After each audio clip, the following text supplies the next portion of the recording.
These are the top 10 power-ups on Sly Cooper and the Thievius Raccoonus Part 2. Check out Part 1 if you haven't already. We're just going to dive right into this list with number 6, which is the dive technique. The dive attack is quick, and you lunge forward after you do it, but it's really hard to tell if it's better than just swinging your cane at guards. However, the collection technique, which is the same as the jump and triangle air attack in the following games, is useful in this game. You can do this around breakables, and it breaks like a wide radius right around you. And then you can jump and do that again, and it collects all those coins in that radius as well. And the radius is pretty big, and I feel like this is underutilized, and it's solid on maps with a lot of breakables, like a Cunning Disguise and High Class Heist. At least now, the list is starting to have some utility, instead of all the novelty in numbers 10 through 7. Coming in at number 5, we have the slow motion technique. In particular, the perpetual slow motion technique.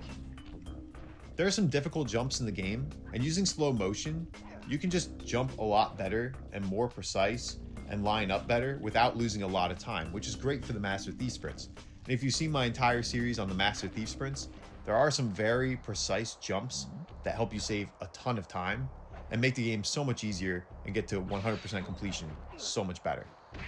Also, the slow motion just looks really cool at some points, like on 2 to Tango, where Carmelita's blowing up the windows and the electricity's whizzing right by you.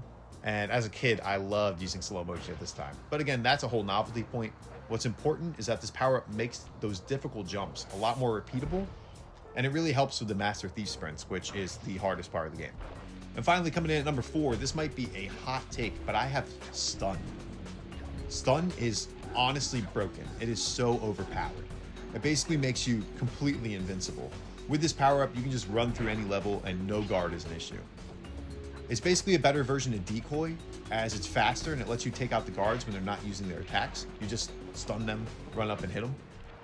And what makes this even more crazy overpowered is this also works on Panda King and Mugshot, which makes their respective boss fights so easy. But what puts this lower on the list at number 4 and outside the top 3 is the fact that it is just not necessary at all. In fact, you can't even unlock it until Clockwork is defeated because the vault is written in Owl dialect and Bentley doesn't know how to read it. But because of how overpowered it is, it had to be in the top 5, and it deserves this spot at number 4 and could arguably be even higher. Let me know what you think of the list so far, and stay tuned for part 3. In part 3, we're going to do numbers 3, 2, and 1, so it's the real heavy hitters. Anyways, stay tuned, and I'll see you later.